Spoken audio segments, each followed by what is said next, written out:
Welcome to the Rap Soul Podcast, where we dive deep into the world of music that moves our hearts and gets our feet tapping. This is the intersection of rap and soul music from the 80s, 90s, and 2000s. We appreciate you for listening. Share this podcast with a friend or family member who loves music as much as you do. The podcast is hosted by 12 Kyle. Next up, the Rap Soul Podcast. Welcome to another edition of the Rap Soul Podcast. I am your host, 12 Kyle. This is the intersection of rap and soul music from the 80s, 90s, and 2000s. This is the best music podcast that you've never heard until right now. Check this out. On this episode, what I want to talk about is the big three albums. Now, I have picked out three specific albums. All three of these albums were highly heralded, recognized by most fans as, I hate to use the C word, but classics. And I wanted to definitively make an attempt to discover which album was better. And what albums do you think I'm talking about? Well, if you look at the cover art, you can see that would be Illmatic from Nas, Ready to Die by the Notorious B.I.G, and Reasonable Doubt by Jay-Z. These albums each are very unique and special in their own way. And what I wanted to do on this particular episode was to kind of use a criteria to figure out to see which one was the best. I'm not going to break down songs and everything like that, but I do have a criteria because I think it's very important. There's a lot of times people will ask you about albums, or I know I get asked a lot about certain albums. And the first thing I ask is, if you're asking me to compare and contrast, what's the criteria? Because I think what's interesting is if you don't have a criteria, it's really, truly hard to discuss. Because then it becomes a matter of opinion or bias or a little bit of both. For me, I'll be honest, these are three albums that I truly love and cherish. And I have since they've been out. And I think these are three albums from three incredible MCs. If you're a fan or you know, Jay-Z famously mentioned on his song, what was the name of the song? I cannot remember. I just drew a blank. The name of the song, Where I'm From. That's it. Where I'm From. He says, people argue all day about who's the best MC, Biggie, Jay-Z, or Nas. And what I wanted to do was take some of their work and compare those three MCs with their particular freshman effort, if you will. Now, of course, the Notorious B.I.G is no longer with us. He was only able to produce 2 studio albums in his lifetime. But never fear, we are talking about his first effort, Ready to Die. So before I get into telling you about the criteria, let me give you just a brief synopsis of these albums. The first album dropped was Illmatic. It came out April 19th of 1994. If you've been following me, you know that I have another podcast called the 12 Kyle Podcast. I've done a couple of episodes about Illmatic, an album that, much like the album Ready to Die, actually turned 30 this calendar year. But it's one of my favorite hip hop albums, one of my favorite albums of any genre. But for this particular episode, I'm moving my biases aside to give you a full critique of the album. Also, again, Ready to Die. That was released September 13th of 1994. Again, an album that turned 30 years old this calendar year. It was Biggie's first album, incredible album, and it put Biggie on the map. And both Illmatic and Ready to Die, you can make a case, helped bring the East Coast back, if you will, bring New York back. And they were attempting to wrestle the throne from the West Coast and more specifically Death Row. The third album, Reasonable Doubt, was released by Jay-Z June 25th, 1996. Each of these albums are very unique. Each of these albums are very special. I think if you're being critical, you can find the gems within the album. You can find also faults within each of these albums. Some more than others, but we'll get to that in just a few. But these are great albums. These are albums, I'll be honest, that I've never stopped listening to. I think it's a case where it really depends on who you ask as to how they're ranked.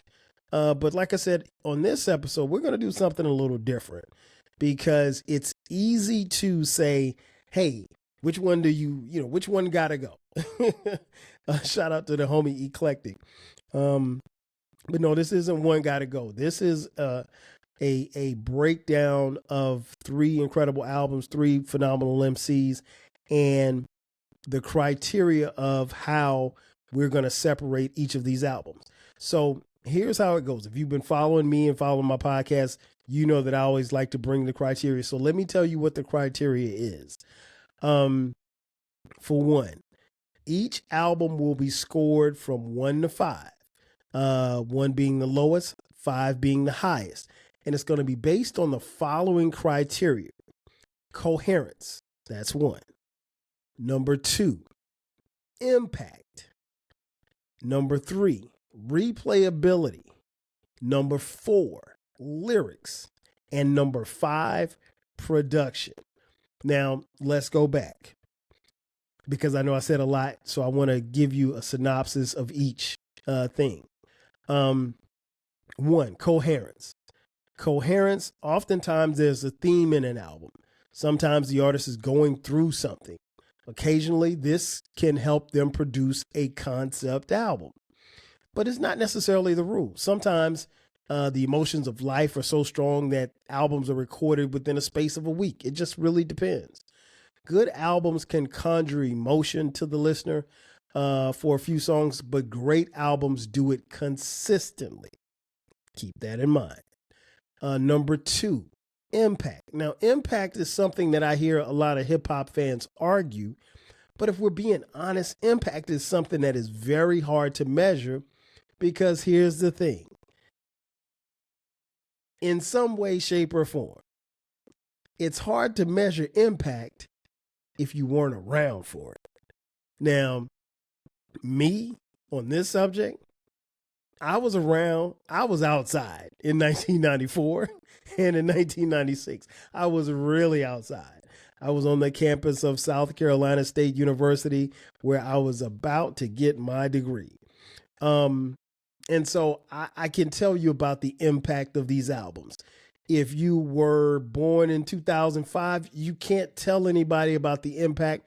You can only tell them what your father or your uncles told you, or your aunts or your mom told you. So I think I got a little bit of experience over some of you who are listening and watching. And if you're watching on YouTube, shout out to you. Thank you for watching. So impact, although it may not have received critical acclaim, the repercussions and the influence of this particular album can be measured across time. Let me say that again. The repercussions and influence of an album can be measured across time. Keep that in mind. Number 3, the replayability. There has to be enough quality songs to make subsequent revisits, if you will, worthwhile.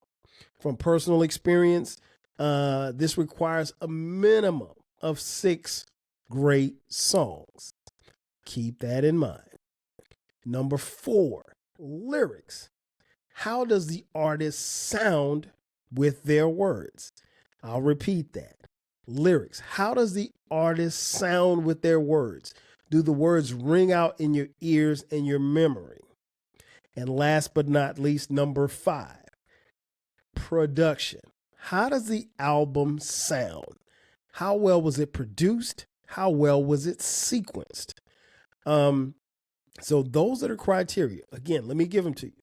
Coherence, impact, replayability, lyrics, and production. So now you have the criteria. We're going to take a brief commercial break, and on the other side, we're going to go through these albums, all 3, and we're going to score them. And at the end of the episode, we'll be able to tell you, after we tally the numbers, which one of these are the best, second best, and the third best. Sit tight. We'll be back with the Rap Soul Podcast in just a second. Are you feeling nostalgic for the golden eras of rap and soul music? If so, tune in to the Rap Soul Podcast. We are your weekly journey through the 80s, 90s, and 2000s, spotlighting the music and the hidden gems that shaped the soundtrack of our lives. From the powerful beats to the soulful melodies, we bring you the best of the past with fresh insights and stories. Rediscover the music that defined a generation. Subscribe to the Rap Soul Podcast and enjoy the vibes. And just like that, we are back. Once again, it's your boy 12 Kyle. This is another edition of the Rap Soul Podcast. Thanks again for tuning in. And again, what we're talking about on this particular episode, the big 3 albums. Again, the big 3 albums, Nas's Illmatic, the Notorious B.I.G's Ready to Die, and Reasonable Doubt from Jay-Z. Before the break, I gave you the criteria, so I'll give it to you once again. Number 1, coherence. Number 2, impact. Number 3, replayability. Number 4, lyrics. And number 5, production. And so now what we're going to do is we're going to go through each of the albums and score them based on those criteria. So first up is the criteria of coherence. Again, sometimes there's a theme. Sometimes the artist is going through something. And sometimes that helps produce a concept album. But it's not necessarily something that you have to do. Good albums can conjure emotion for a few listens, but great albums do it consistently. Keep that in mind. So we'll start first with Illmatic. As far as coherence, Illmatic, that gets a 4. I think what you hear in Illmatic is the brilliance and the lyrical wizardry of Nas. This was a young Nas. The thing that I always impress upon people is that I am literally 9 months older than Nas. And it is mind-boggling to me that he wrote this as a 19/20-year-old. I can't believe it because I know what I was doing at 19 and 20. I was at South Carolina State University running around playing football, having fun. To come up with what he came up with on this album is beyond impressive to me. But it is extremely coherent. I think the coherency flows throughout the album. There's no lag in it. And I think Nas really does a great job of being consistently consistent throughout the entire album. It is one of the highlights about this album. So I'm going to give him a 4. Ready to Die from the Notorious B.I.G. As far as coherence, that gets a 4. Much the same. Again, this is Biggie's debut album. A lot of people had not heard of this guy up until this point. There were a few, obviously, because he had a buzz prior to the album coming out, but he was, one of the first artists off the Bad Boy label, a label run by Sean Puff Daddy Combs. And Puff brought this guy out, and he wasn't, what you might think he was, but he was a dope MC. And This album, he was very coherent. He rhymed from the start of the album to the end of the album, and it took you through his lifespan from his birth all the way to his teenage years, his early years, and then subsequently in his adolescence. And the album ends with Biggie committing suicide. Very scary track called Suicidal Thoughts. But the coherence throughout the album, I think, is very consistent. And last but not least, Jay-Z's Reasonable Doubt. Coherence, I'm going to give that a 5. I think Jay-Z is extremely coherent throughout this album. This album deals in a theme of a hustler. He speaks from a hustler's perspective. While he does not glorify the idea and the concepts of being a hustler and being in the streets, what he does is he weaves you in and out of tales and stories of that he may have lived or seen play out in his lifetime. And I think he does a brilliant job. So I gave Jay-Z a 5 on that. Number 2, Impact. Let's go back to Nas's Reasonable Doubt. Impact, I'm going to give Nas a 4. Nas gets a 4 here because this album was extremely impactful. Nas had a street buzz from, his early work with Main Source, Live at the Barbecue, and as well as Third Base, Back to the Grill Again. Nas extremely set the streets on fire. To say that this was one of the most anticipated hip hop debuts of all time is a understatement. Everybody was waiting for this album. This album got bootlegged, and that's one of the reasons why it did not sell as much as it probably should have. And what I mean by bootleg, kids, is that the album hit the streets and people were selling it and buying it off the streets instead of going to the local Sam Goody or Best Buy to cop the actual tape. But I think, the impact of it really was Nas's reputation preceded him, and he did not let us down. We heard him, like I said, on those 2 features, and this album was nothing short of spectacular as far as Nas delivering to us who he would be. So the impact, I think, and particularly over a period of time early in his career and even to this day, I'm definitely giving him a 4 on that. Ready to Die, Impact, I'm going to give it a 5. Here's the thing.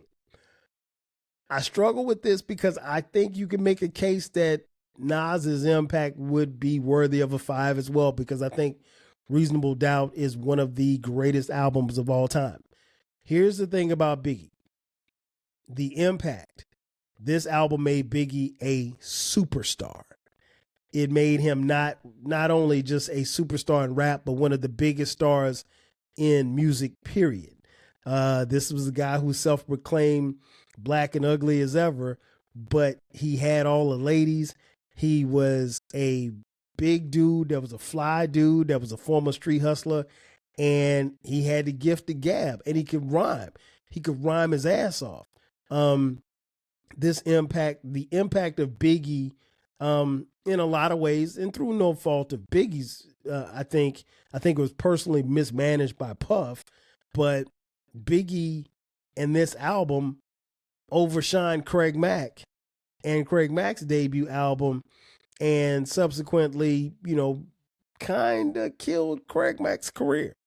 Again, it wasn't Biggie's fault. I think Puffy totally mishandled this, but that's a whole nother subject for another day. But the impact, again, it made Biggie a damn near household name and a superstar, so he gets a 5. Reasonable Doubt from Jay-Z. Reasonable Doubt, as far as impact, impact is going to get a 3. Going to give it a 3. And here's why. Reasonable Doubt is an album that really, over a period of time, we grew to love and it became a classic. However, If you were outside in 1996, you know one good thing about Reasonable Doubt. Nobody knew about this album. This, relatively speaking, this album did not sell through the roof. This album, and I'm not basing this on its lack of sales, but nobody knew who Jay-Z was. Like, he was, I don't want to call him a regional act, but he was regional at best. I mean, he did have a smash with the song Ain't No, but outside of that, this album did not take off, and it was not impactful at all. It did become very much so impactful over a period of time, and as time grew, the legend grew, and then more people came back to this album who did not cop it initially. I was one of the few that copped it initially, and I'll be honest, the first time I heard it, I was hooked. Like, I was like, I don't know who this Jay-Z guy is, but he's dope. That being said, nobody was checking for this album in 1996. I'll be honest. And it's not Jay-Z's fault, but the reality is, relatively speaking, and I'm not saying that nobody was checking for it, but you get my point. As far as the masses, the album wasn't being listened to like that. It just wasn't. So it wasn't, the impact of this album was felt many years later. It was not felt. It was not felt when it came out. So then we get to replayability. Replayability. I tried to make sure that in doing this, I remove my biases. But I will admit some of the biases did creep back up into this discussion. Replayability. Illmatic from Nas. 5. This album is only 39 minutes long.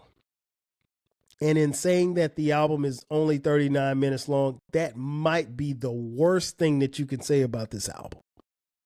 This album is flawless. It is a great listen. Again, it's not a long listen, but it's 9 tracks and an intro. So it's 10 tracks total, but 9 musical tracks. And it never, ever left my CD changer. It never left the rotation. Again, I'm a little biased, but Illmatic is an album that I listen to consistently at least once a week. No lie. Even to this day. Once a week. It is a great listen. It truly is just a great listen. All of these albums are, but Illmatic in particular, I think it gets 5 from me.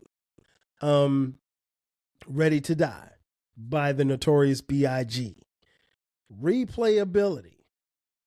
I think the replayability was higher at one point in time, but right now the replayability for Ready to Die, 3.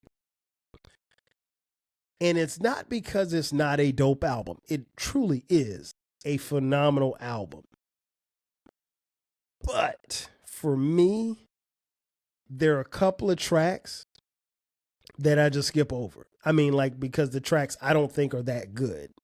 Or at least they're not that good now. Maybe they were that good back in 94. They're not that good now. And so I skip them. And they're not, and they just don't hold me now. And that's, again, that's me trying not to be biased, but being a little biased. I still love the album. I still think it's an incredible album, but replayability, I'm giving it a 3. Reasonable Doubt from Jay-Z, that gets a 4. This album, much like Illmatic, for me, never left the 6-disc changer in my Nissan Sentra. Even to this day, it's a very well listened. I never get tired of listening to this album. I listen to it consistently. Same with Ready to Die. Ready to Die is now. I don't want you guys to think that I don't listen to Ready to Die, because I do. But quite often it'll be probably more Illmatic than Reasonable Doubt, and it's not because I dislike the albums. I love them all. But I think the replayability, I think Reasonable Doubt is a better listen, and I think it's a smoother listen, if you will. Number 4, lyrics. How does the artist sound with their words? Do the words ring in your ears? Illmatic, that gets a 5. Listen, when I think about New York State of Mind, when I think about Life's a Bitch, when I think about The World Is Yours, and the list goes on and on and on. I mean, like, I'm reciting every single word, every bar. I'm singing every hook. And it's been like that since 1994. I don't know what else to tell you. All of these albums lyrically are impeccable. Ready to Die, that gets a 4. I think Biggie is one of the best lyricists we've ever had in hip hop. The same can be said for Nas. The same can be said for Jay-Z. It's honestly, it's literally like splitting hairs. In my opinion, Reasonable Doubt gets a 4 as well. So here's the thing. Illmatic, 5. Ready to Die, 4. Reasonable Doubt, 4. I don't think, and here's the thing. If I ask someone, some people may say 5s across the board. Some people may say 4s across. I don't think anybody's going to tell you lyrically that any of these albums are anything less than 4. Hell, there may be some people that'll tell you that these albums are 6s. It just really depends. But yeah, I'm rocking with that as far as the lyrics are concerned. Last but not least, production. How does the album sound? How well was it produced? How well was it sequenced? Nas, Illmatic. Biases aside, I'm giving it a 5. I think it's perfectly sequenced. I think given the fact that it's only 39 minutes, Nas gets you in and out. This album does not drag. It's from one song to the next. I think the songs are perfectly sequenced. I think it's a flawless album. I really and truly do. Ready to Die. Ready to Die gets a 3 here. I don't think it's sequenced that well. I think Puff probably could have done a better job in moving a couple of songs around. And then there's the idea that there's 2 songs that I skip, right? So, excuse me. I think it's again, it's no knock on the album. It's still a phenomenal cold ass album, but it gets a 3 as far as the production. Now, here's the thing. And well, before I get into that, let me make the point as far as Jay-Z's Reasonable Doubt. That's going to get a 4. I think it's sequenced very well. I think the production is very, very tight. Here's the thing about all 3 of these albums. Like I said, I'm giving, as far as production, I'm giving Nas 5, Biggie 3, and Jay-Z a 4. Here's the thing.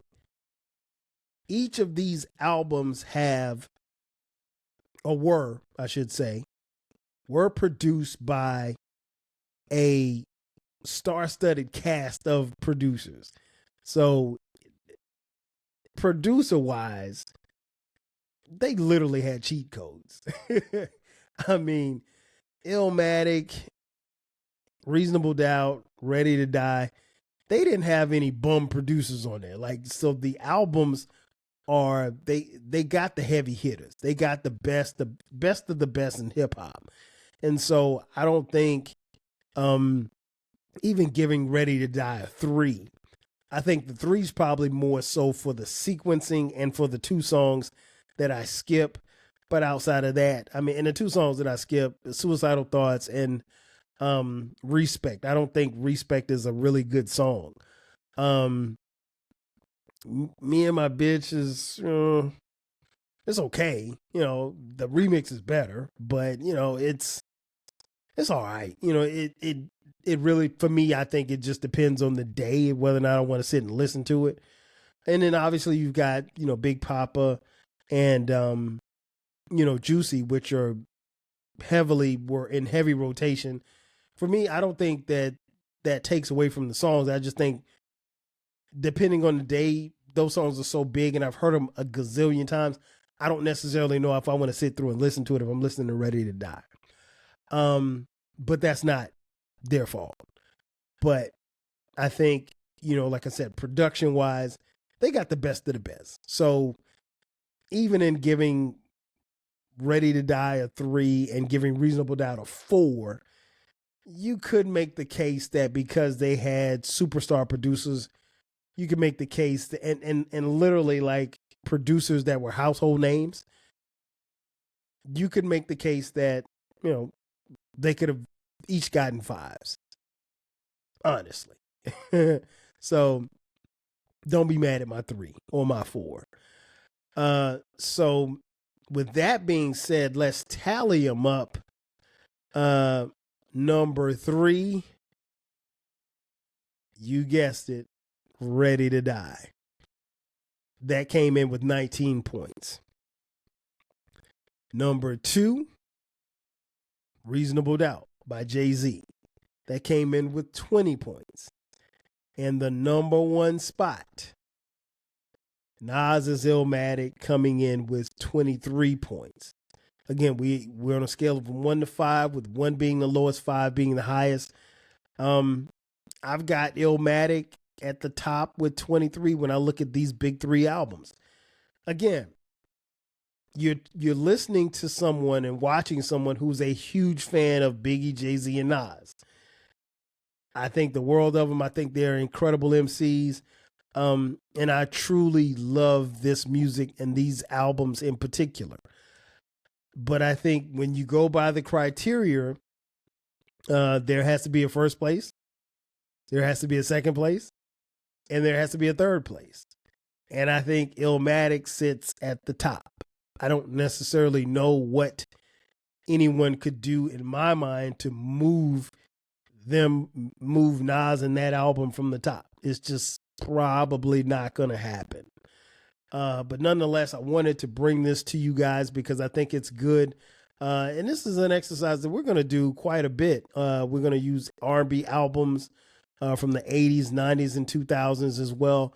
And, kind of do the same breakdown using the same criteria, because I think you can do the same for R&B as well. So I want you guys to send me some feedback. If you're listening on Spotify, you can leave a comment on Spotify. If you're watching on YouTube, you can obviously leave comments in the comment section on YouTube. So please do so. I would appreciate it. And if you're watching and you come to me through social media, hit me up on whatever social media platform that you're on and give me your feedback. Tell me how you would rank them. Give me your scores based on the criteria. Don't make up your own criteria. Now, I gave you the criteria at the top. But yeah, tell me where you would rank those. So that's going to do it for me. Again, thanks again for checking out the Rap Soul podcast. This podcast drops every Monday at midnight. We took a couple of weeks off, but we are back. So you'll get a new episode every Monday. Again, this is the intersection of rap and soul music from the 80s, 90s, and 2000s. We'll be talking about artists. We'll be doing album reviews, a little bit of everything from that particular era. Again, this is the best music podcast that you've ever heard. As I mentioned a little earlier, if you're on YouTube, subscribe on YouTube. Thank you for watching there. If you're on social media, hit us up. We're on Twitter X. We're on Blue Sky. We're on Blue Sky. Hit us up on Facebook, Instagram, Threads, and the TikTok. We also have merch. My flagship podcast, the 12 Kyle podcast, has merch. You can just go to 12 Kyle podcast, hit the merch button, and you'll see a link that says merch. Click that link, and you can buy 12 Kyle podcast t-shirts, hoodies, as well as coffee mugs. And if you'd like to contribute financially, hit us up on Cash App. $TWELVEKYLE.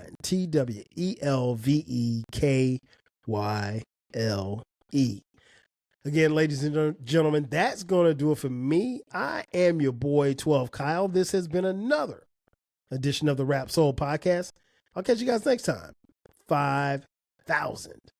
Cheers. Thank you for listening. This concludes the episode. Be sure to subscribe to the Rap Soul Podcast. You can find the podcast wherever you get your podcasts. Follow the podcast on social media. And feel free to continue this discussion on our Reddit page. More importantly, share this podcast with a friend or family member who loves music as much as you do. Until next time, 5,000.